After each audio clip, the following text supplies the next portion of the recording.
So with Angel Reese's announcement of her injury and how she would be out for the remaining of the season, she broke to Twitter, and this is what she had to say: with emotions right now that I have a season-ending injury, but also filled with so much gratitude for what is next. Although this is God's timing, I'm finally able to give myself a physical and mental break. God gives his hardest battles to the strongest soldiers. You'll still see me being the biggest cheerleader on the sideline in unrivaled league. See you soon. This whole takeaway is that she's really trying to play it into like it's God's reason of why she's out, and it's timing this. She's using religion a lot heavy in this. Very interesting. Okay, the timing of her getting injured, or quote unquote a season ending injury, is very suspicious, knowing that the season ends on the 19th. Now in the WNBA season, the season will end on the 19th when they start off the playoffs on September 22nd. So that's the new season ending, is when they start that and they do the playoffs.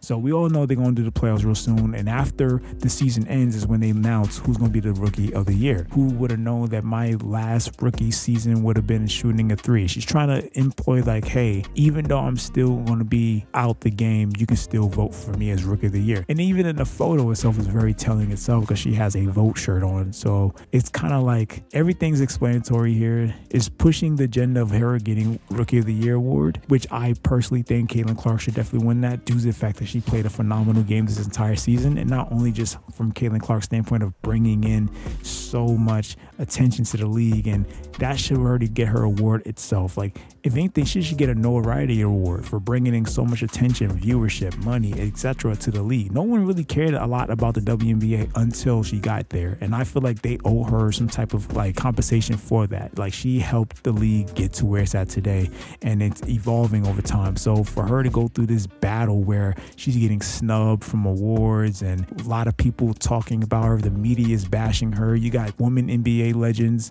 like Sherly Swoopes bashing her on an occasional basis. It's really insane, man. Honestly, I think it's crazy that she even had to go through that. Honestly, we all know Angel Reese do not want to compete with Caitlin Clark on any shape, way, or form. So if this is her way of bowing out of the Rookie of the Year award, so be it. I think this is kind of a cop-out move, in my opinion. I think she really don't want to deal with that because she knows she's going to lose against her. And this is the thing. It's a very ego thing, right? Instead of giving Caitlin props and saying, well, congratulations to Caitlin for winning Rookie of the Year, or congratulations, Caitlin played a phenomenal game and she deserved it more than me, or whatever, like giving her praise, instead of doing that, she'd rather go this route, which is the injury card. Okay, now it's not really fully confirmed if the injury is fake or not. It doesn't really matter if it is or real.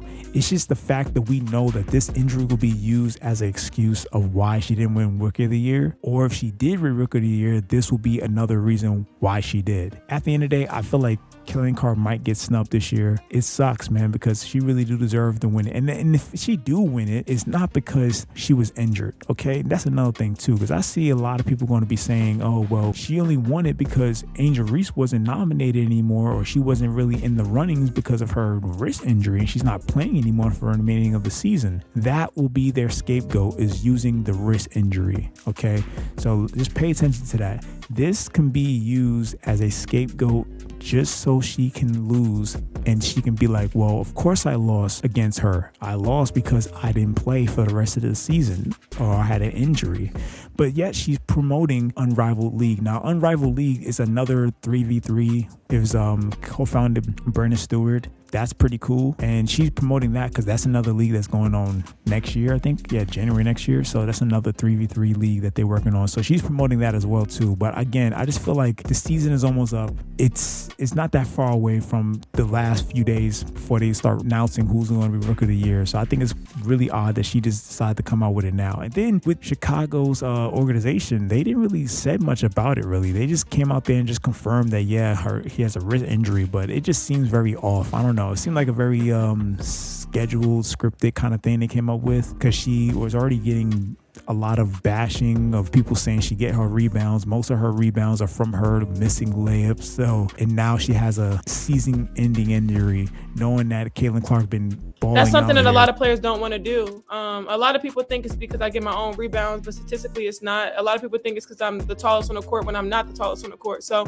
just being able to go down there and being able to bang, doing things that a lot of people don't want to do. Defense and rebounding wins championships, and I've won championships at every level by just doing that. And knowing that Rookie of the Years are on the line, she'd rather bow out because it's easier that way versus taking a loss. So that's what's looking like right now. But let me know what you guys think. Do you guys think that Caitlin Clark is another way for her to bow out of her rookie year and not get the reward? Do you think if she don't win, do you think she will use that against her? Or do you think this is another way for her to try to win the award anyways? Let me know what you guys think about this and leave your comments in below.